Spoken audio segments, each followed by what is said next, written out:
SEO tactics strangling your business. Hi, I'm Jared Krause, host of the Buying Online Businesses podcast, and today I'm speaking with Kevin Indig, who is the SEO director at Shopify. He is also the creator of the Growth Memo newsletter and host of the Tech Bound podcast. Before Shopify, Kevin ran SEO and content at G2 and Atlassian and helped companies like eBay, Eventbrite, Samsung, Pinterest, and many others multiply their organic traffic. Now, in this podcast episode, Kevin and I talked about SEO myths, and it was a great conversation around the different myths that are out there around SEO. Then we dive into why not just following myths and how to debunk these myths, but more so about SEO principles and philosophies that don't just lend to only SEO, that can be applied to content marketing and different departments within your own business. Then Kevin and I start to dig into the weeds a bit more and talk about backlinks. Backlinks is the first point of call, really, where we talked about what type of content no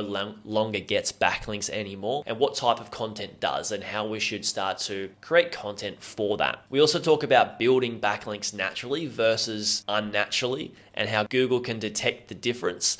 And is a backlink still, a thing? Is there much weight in backlinks now as there once was? We also talk about when should you start creating different content for a different category rather than just focusing on one category and creating more and more and more content. The better question that Kevin realizes is that when do you start diversifying into a different category? When's the best time to do that?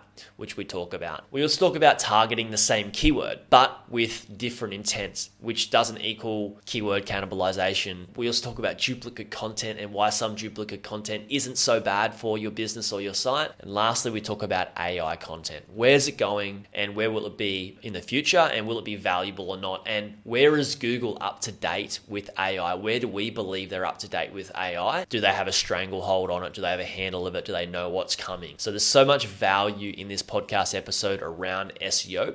If you own an online business, you're absolutely going to love this episode. Let's dive in. Do you want to build or grow your content website? Niche website builders have helped hundreds of people to take their content websites from a few $100s per month to over tens of thousands of dollars per month with crafted content creation, buying aged domains, and link building strategies. These strategies have helped people increase their traffic, authority, monthly earnings, and their website valuation too. Head to nichewebsite.builders/BOB/ to get 10% off any link building or 10% more from their content creation services. That's nichewebsite.builders/Bob/. I'll put a link in the description too.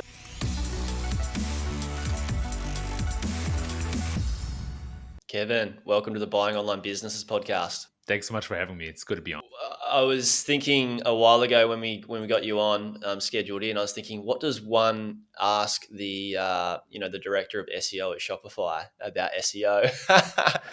And I thought the first place to start would be some myths, because there's so many ideologies and perceptions around SEO that are non-serving to so many business owners, especially people that are using Shopify and using WordPress and stuff like that. So what would you find are some of the non-talked about myths, I guess, or not as exposed myths within the SEO community? Because I mean, there's everything can be proven wrong if you really want to, right? That's a good point. Yeah, I agree. See, the problem is that SEO is kind of a reverse engineered discipline. There's no, sure, there is some sort of a handbook from Google, but it's very surface level, and there's a big iceberg under the water that Google does not talk about, and rightfully so, because they don't want anybody to game their algorithm. The problem is that so first of all, there are different boxes of myths. That's how I think about it. So there's one box that is clear myths that have never been right. It's just, people trying to sell some stuff, or people making wrong assumptions and spreading those into the world. So that's like one box with very clear myths. And then there's another box with things that have worked a while ago and that might not work as well anymore. And you can call them myths, or you can maybe call them, outdated SEO tactics and strategy, but that also exists. And I think those are almost more dangerous than the box of myths that are clearly wrong, because, with a little trial and error, with a little bit of research, you can quickly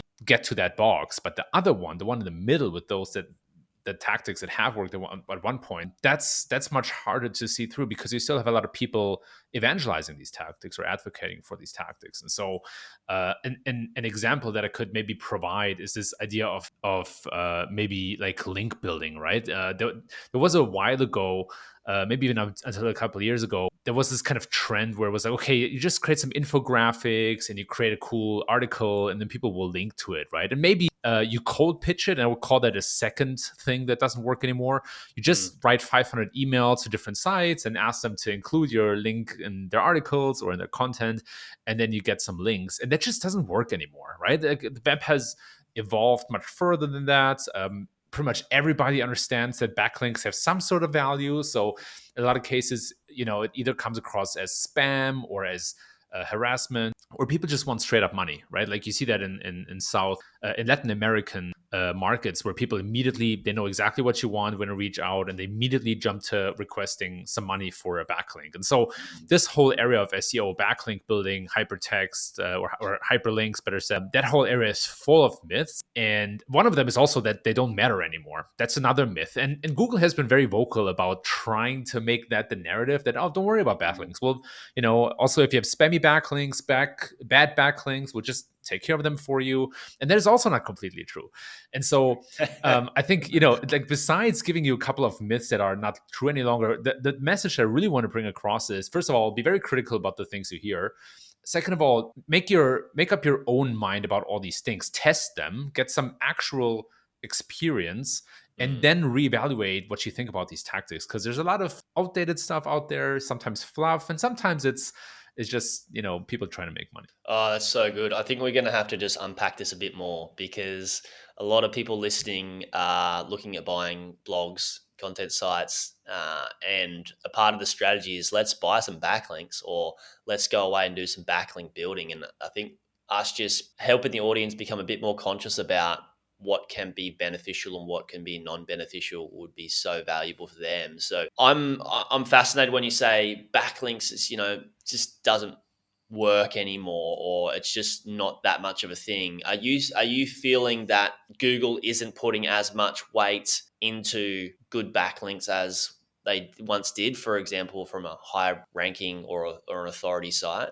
It's a good question. I would say, if I had to refine my answer a little bit, I would say that this kind of infographic driven type of way of link building doesn't work anymore. Yeah. But backlinks are still very valuable, actually. And I think it's gotten a lot harder to get them unless you pay. And so I actually, like, so just to be clear, buying backlinks, paying for backlinks is clearly against Google guidelines. So Yes. if they will catch you doing that, whatever way that is, they will penalize you, and it will have severe consequences, up to a point even where the blog you just bought or the website you just bought is completely burned. That can happen. Yeah. However, on the other side, and this is where, where I'm departing from Google's narrative, and I want to share some more real life experience. On the other hand, there are a lot of companies pay for backlinks, and that still works. So that's kind of the real life experience there. And so Yeah. you want to pay attention to a couple of things. So first of all, if you buy backlinks, then you want to make sure that these backlinks appear as quote unquote natural as possible. So make sure that you buy links from relevant sites. Don't buy anything in the casino space, porn space, or pill space, right? There used to be the 3Ps, the porn, pills, and poker. So avoid these at any cost. Even linking to them, don't do it unless you're in that space, of course. Then it's a completely different situation. But let's pretend you're not. And make sure that not just the site is relevant to yours, but also that the position of the link makes sense, right? It's very easy to see when somebody has bought links. When you read a blog article, the link is kind of squeezed in, right? It's a link about topic X, and then all of a sudden there's a sense about topic Y, and it goes back to topic X. Machines can understand that very easily today. So avoid that at all costs. But backlink buying from a high quality site, it still works. That's just the reality. And it is, in part, when it's done well, it is nearly impossible to understand for Google. But again, you want to be careful with negative signals. So one signal, again, is a irrelevant site, a backlink that doesn't make sense in the content. Another one is getting backlinks too quickly, right? So if there's a new site that hasn't gotten a lot of links, all of a sudden it gets 1,000 links overnight, very bad signal to Google. Unnatural, very out of, and this is, when we talk about unnatural, we're talking about pattern recognition.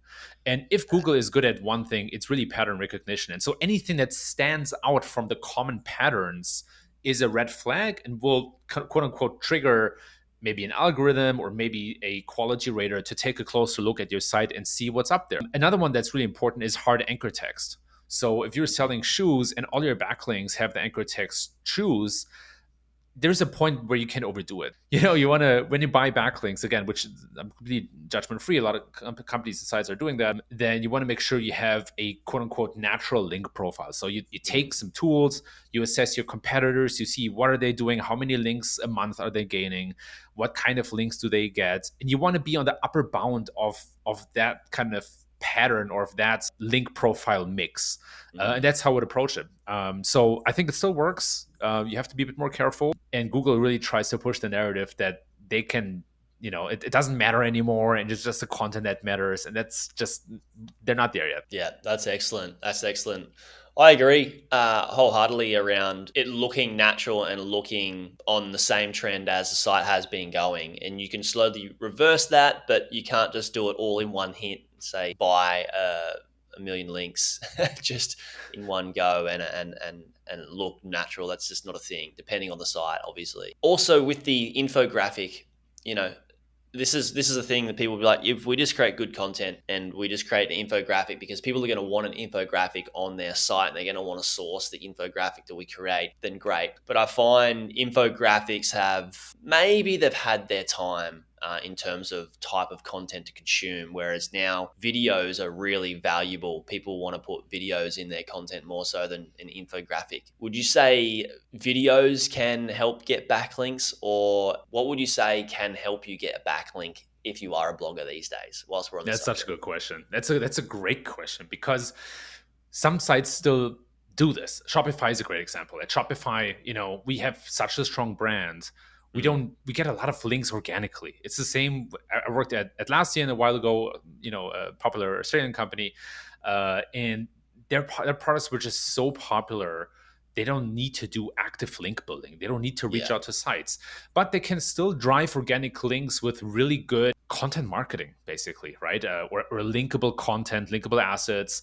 Those things can be articles where they, for example, just share some stats. Like in the case of Shopify, when we write about, we have a lot of merchants on our platform, a lot. Like we have a huge chunk of the e-commerce ecosystem. And so when we write, for example, about the GMV of that whole ecosystem, right, the gross merchandise volume, or basically all the money floating through that ecosystem, that obviously is very attractive to even some big news outlets or some big publishers, and they will reference that simply because we're Shopify and because of our product, right? So, but then of course, as a small blogger, right, that's a completely different game. And so there are a couple of tricks that you can apply. One of them is to just collect a lot of statistics about your area or about your niche, and just provide them, because bloggers or other bloggers and journalists look for statistics when they write articles. They look for some hard data. And so you can aggregate that from the web, accumulate that. In best case, you can provide some unique data. However you do that, like there are different ways. Sometimes it's surveys, sometimes it's combining different data pools or some public data or visualizing public data. Those things still work really, really well. And yeah, anything that's relevant to journalists. And the problem is that compared to, for example, 10 years ago, there's just not as much organic linking going on anymore. And so you really have to stand out. You have to provide something very original and juicy for journalists to reference. I don't think people, if they didn't pick it up, they certainly should. You did mention, collecting a bunch of data so people can, take that data, but it's mainly what you're trying to write for or trying to create content for is for journalists to consume, to use as a reference. That's valuable. I hope people picked up that right for the journalists, because they're the ones that are going to pick that up and need to sort of plug that where they found that data. I'm so glad you mentioned that. It's very, like you said, it's very different between bigger sites and smaller sites. You guys getting a bunch of natural links, and smaller bloggers have to work for it. Moving on, we've talked about links a lot. I want to talk about a few different philosophies that you may carry or teach within Shopify around SEO. So SEO principles, people have, write good content, backlinks, build your authority, a few different things. What are some SEO philosophies that you like to teach the team at Shopify to adhere to? Because I think too many people will stick in the space of SEO, not just SEO, digital marketing, will be looking for the next tactic and looking for the next little strategy, but may not understand good principles and philosophies around SEO, to run those strategies and tactics through to see if they're going to be the right thing to do for their site or business. So, do you have some philosophies and principles that you like to adhere to? I love that question. I'm so glad you asked that, Jared, because everybody's asking Thank for you. the tactics and for, what's the latest trick and thing. And sure, that's fun and exciting, but the principles is where it's really at, right? Principles, Yeah. in essence, if you think, and you can apply that to life, you can apply that to digital marketing, SEO, whatever, right? But principles, that's where real life experience comes in. Mm-hmm. And if you can tell, I'm pretty bullish of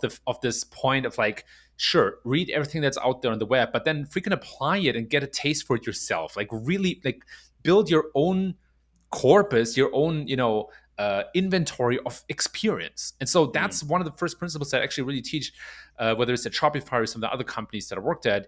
It's test and learn. It's so basic, but most people don't do that. They come to the table and it's like, here's this thing that I'm recommending, and then you ask, okay, so why do you recommend that? Why do you think that works? It's like, oh yeah, everybody says that, or it's like, yeah, I think it makes it makes sense, and that's cool, but that's not enough. So Mm. again, it's a very scientific mindset insofar that we run a lot of tests. I have a full team of SEOs at Shopify that they only run tests all day, and they validate tactics. They see, hey, what happens if I do this? What happens if I do that? And we Mm. do this on a very scientific level because we do have data scientists who actually work with us on these tests, and engineers. But even as a one person army, you can apply this methodology even if it's in a very simple way, right? It doesn't have to be this statistically correct test. Sometimes it's enough to just make a change, see what happens, revert the change, and then see if it goes back to baseline. And so just that's one of the basic principles that I'm building my whole philosophy, my whole methodology on, right? It's like Mm. collect experience, test things, try them out, learn from that, and then build more tests on top of that. And that's kind of like it's called like the Bayesian mindset. I wrote a blog article about this a while ago. And the idea of Bayes, or of Bayes, is founded in Bayes' theorem. It's like this mathematical thing, but to simplify it, it's just simply to build knowledge on top of the knowledge you already have, right? So if, for example, to make that very concrete, if, for example, you've run a test on a meta title, right? You added a keyword, you reverted the change, you saw, oh man, this really moves the needle. So Mm. you roll it out, you keep it, and then instead of then run maybe a content test or a snippet test, run another title test, right? Like squeeze it out, run another test, see what happens if you go that direction. Oh, that's even better. So you're gonna keep going in that direction, and that's this Bayesian mindset, right? It's to like build on top of the knowledge and on top of the learnings you already have, instead of jumping around, right? Because sure, you can test other things, but you start from zero again. So instead, test something, squeeze it out Mm. until all the changes you make only have a small, tiny impact. And then okay, you really got the most out of this. And then third is to just execute very quickly and very well. So execution is this thing that's often forgotten because SEO is such a theoretical thing, right? Like most of the stuff that we do as SEOs is actually giving recommendations to writers, designers, or Mhm. engineers. And Mm. so really good execution is to roll things out at small scale, see if they have the expected impact, and then roll them out at larger scale. And this mostly applies to larger sites or larger companies. But one mistake that a lot of companies and people make is they build up this business case, and they work on a staging environment for 6 months, and then they roll out this one big thing.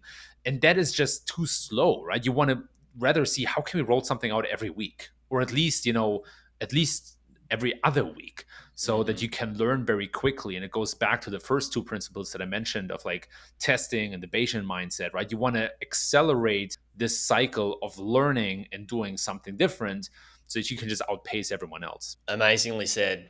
Kevin. Thank you. I have an experience where, or an example, I mean, so many in my life and businesses, but one that I've used with a client around your Bayesian mindset for growing a business. First and foremost, what I like to teach people is to not just go after listen to a podcast, listen to a YouTube video, go to an event and try and find the marketing or SEO tactic and then try it out in your business. I'm more about dig into the business and get the data, right? And the information, which is like what the Bayesian mindset is find out what's working and then sort of test more around that and solidify it, I guess, make it more concrete.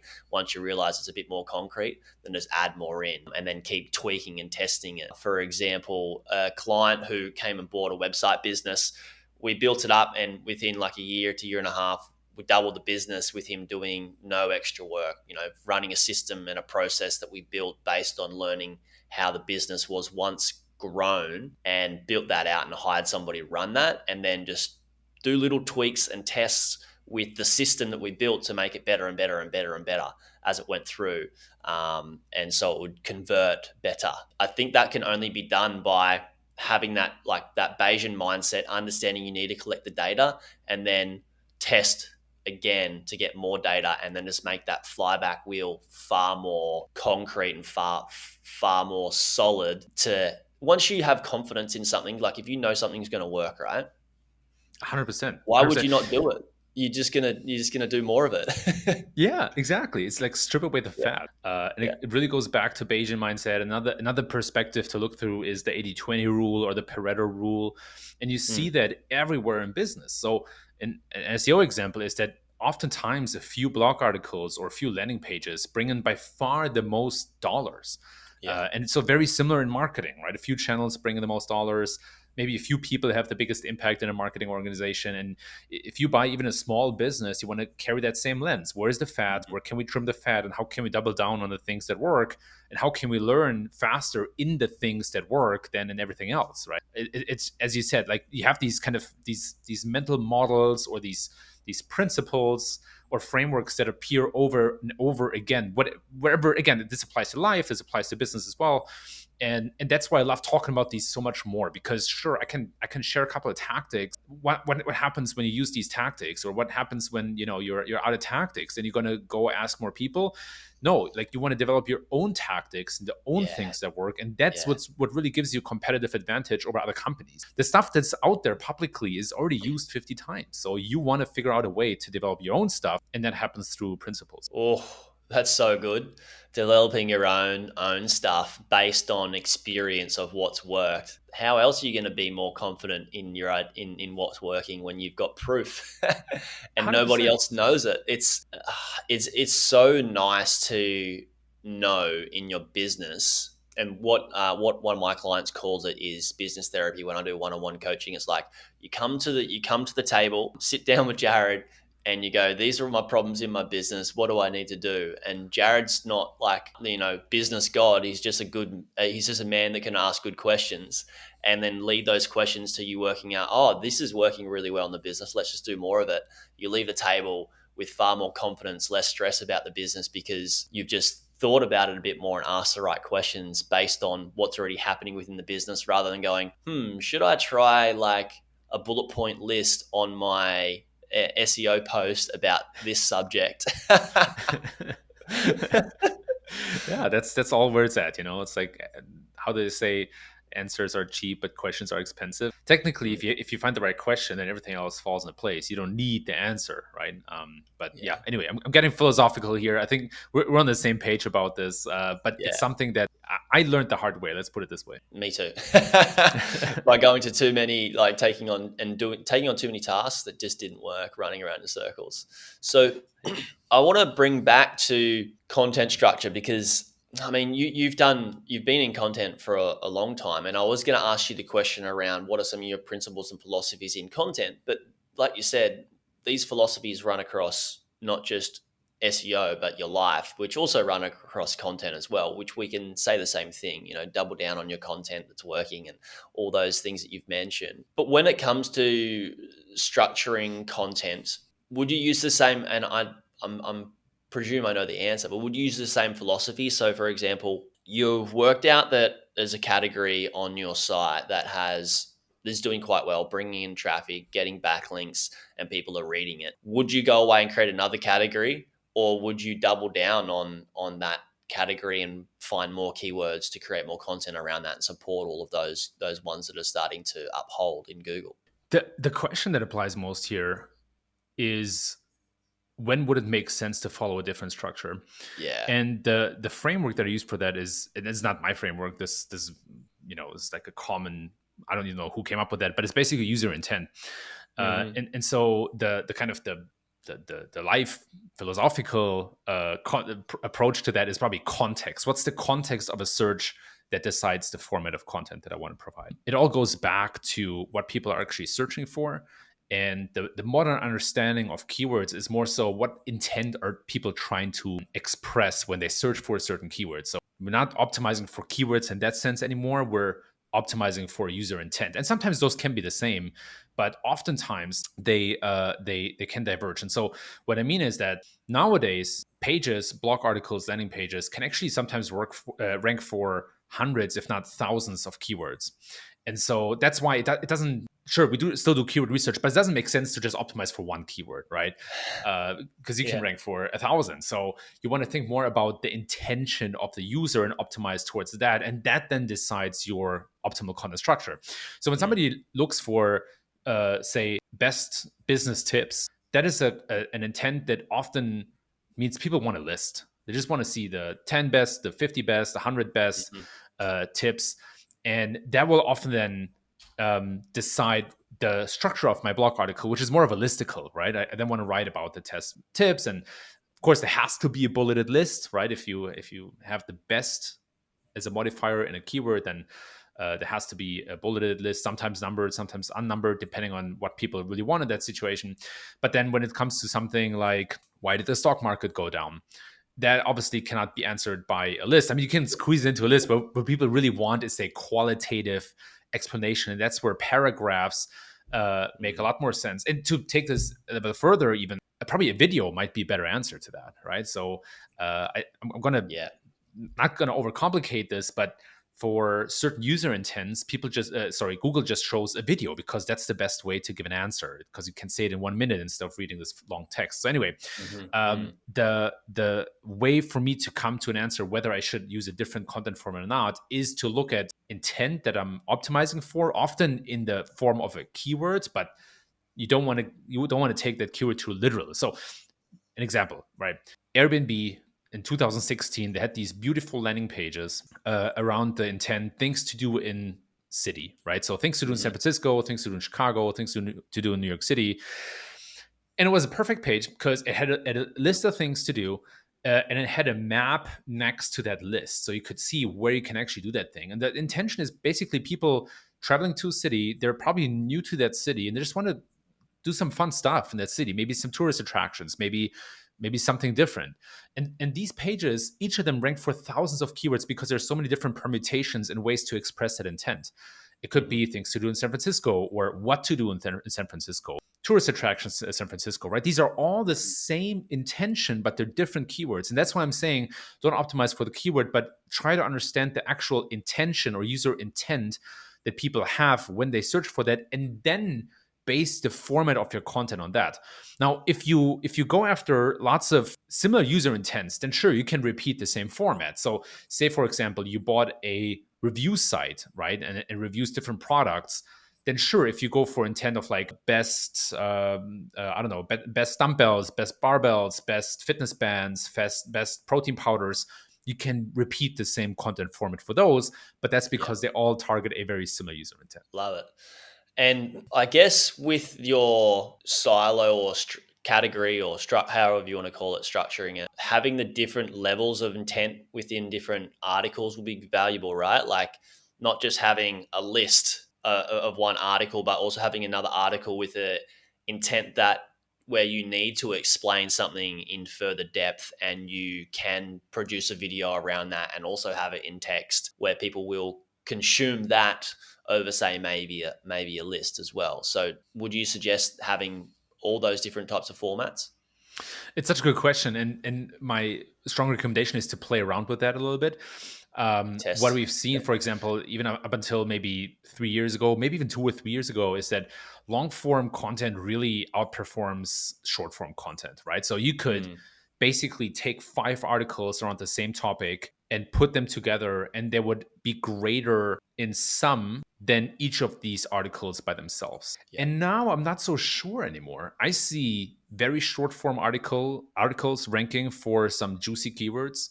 Like an example would be what is keywords, right? Like what is drop shipping, what is Mm, I don't know hmm what like what is free cash flow, whatever comes to mind, right? You hmm don't need as long of an article anymore to rank for these types of keywords. It seems to me, and this could have been Google's paragraph ranking update, or who knows what update it was.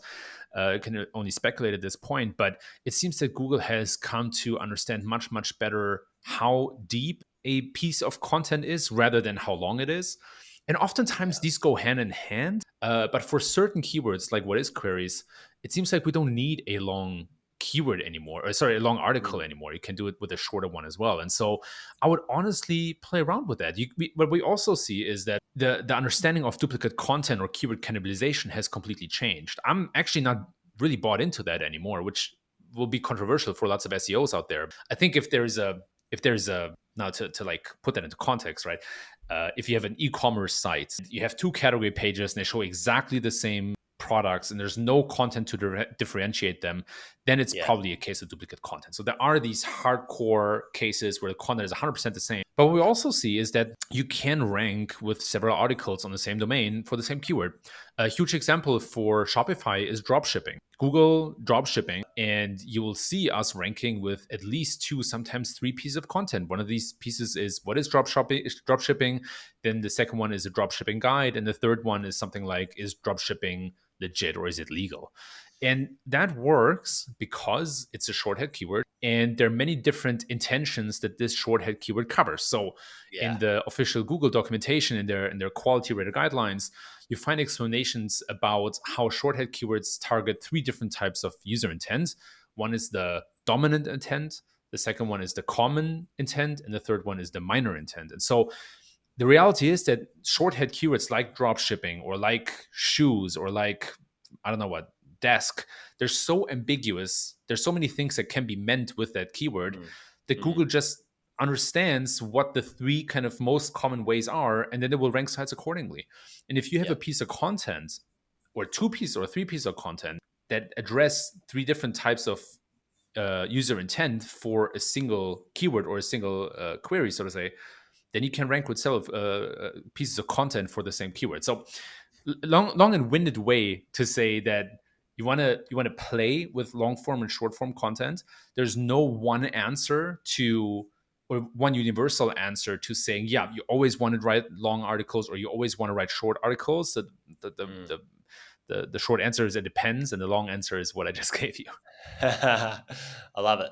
I absolutely love it. So testing it all out, and I'm so glad that you mentioned something a bit controversial around, you can rank for the same keyword multiple different places. I think that's really, and the way you explained it, it makes sense. I want to shift gears into AI content. We don't need to spend a long time on this. I have my thoughts and doubts around it. How good do you see it these days? And do you see it being a thing? Or do you see us and Google going, it's just not going to cut it? Yeah, it's interesting. So even up until 2 years ago, I was very skeptic and doubtful about AI content. Mm, And my thinking there was that if everybody can create the same type of content, then why would Google reward that in a sense? Like if everybody has the same content, then other factors make a bigger difference. And I still believe that to an extent. But what I have learned the last 2 years is that there are actually some ways to create good enough AI driven content and rank with it, and sometimes rank even well with it. And so, as always, the answer is much more nuanced. Does it work? Does it not work? It's not that easy. I think it works in certain situations and circumstances.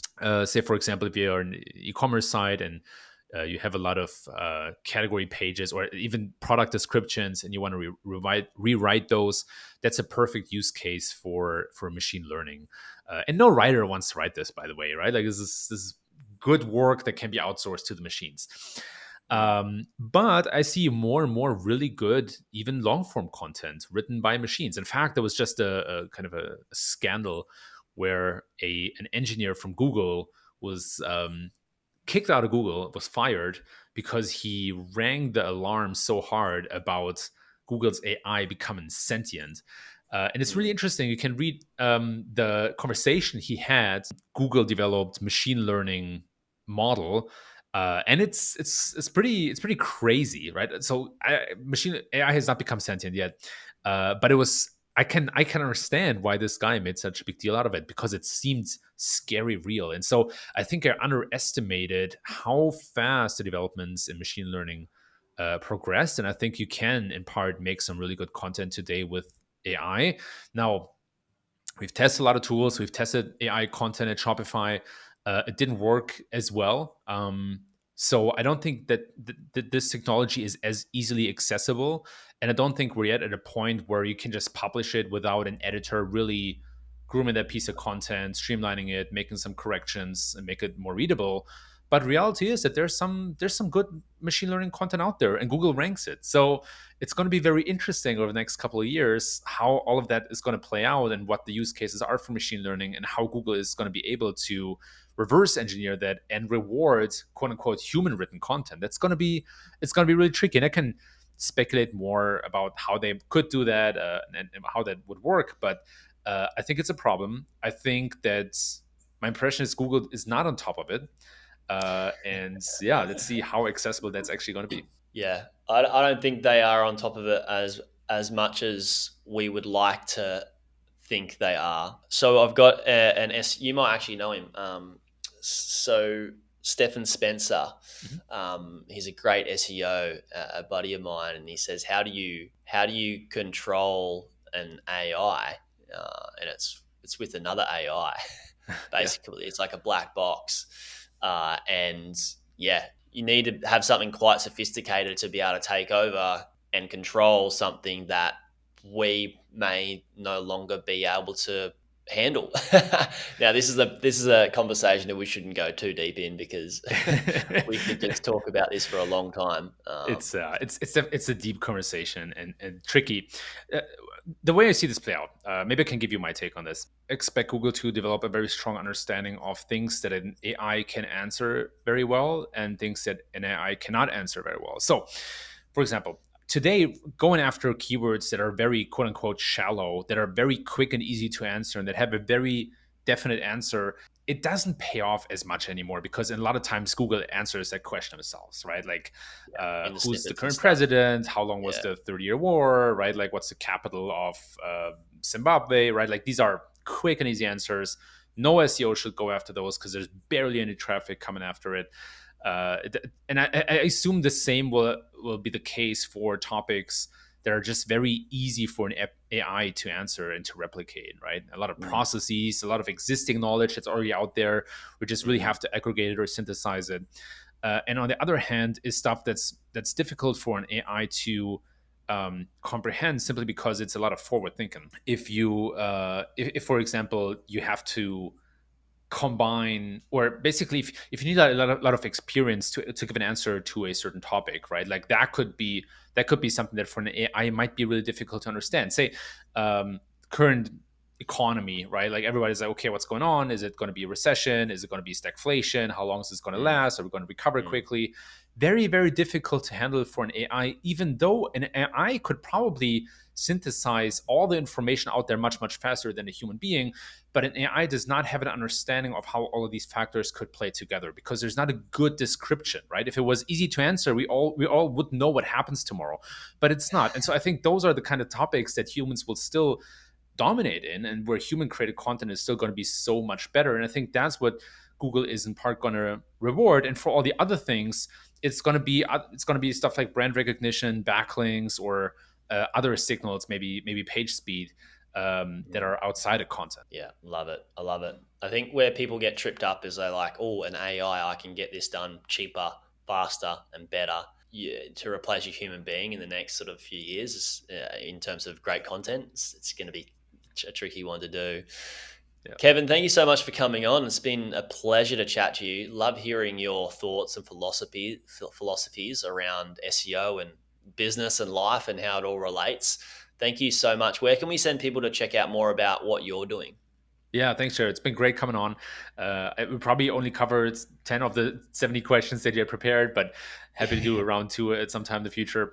Thank If you. people are curious to read more and read through some of the concepts that are referenced on the podcast, they can go to kevin-indig.com. And on Twitter, I'm at Kevin_Indig. So real life name, real name, just type it into Google, you should find me. Awesome. Guys, check that out. There'll be links in the show notes as well. Thank you for listening. If you have an online business, doesn't need to be a content site. If you have an online business, make sure you go back and listen to this again. There's so many profound philosophies and principles that we talked about that can relate to not just SEO within your business, but many other departments within your business. And if you know somebody that has an online business or is going to buy an online business, make sure you share this podcast episode with them. Yeah, we love it when you subscribe and you like the show and all that sort of stuff, but sharing this is the best form of currency to be able to help people. So please do so, and we'll speak to you on the next one. Hey YouTube watcher, if you thought that video was good, you should check out this video here on the 2 best types of websites beginners should buy. Or check out my playlist on how I made my first 100K from buying websites and how to do due diligence. Check it out. It's an awesome playlist. You'll enjoy it.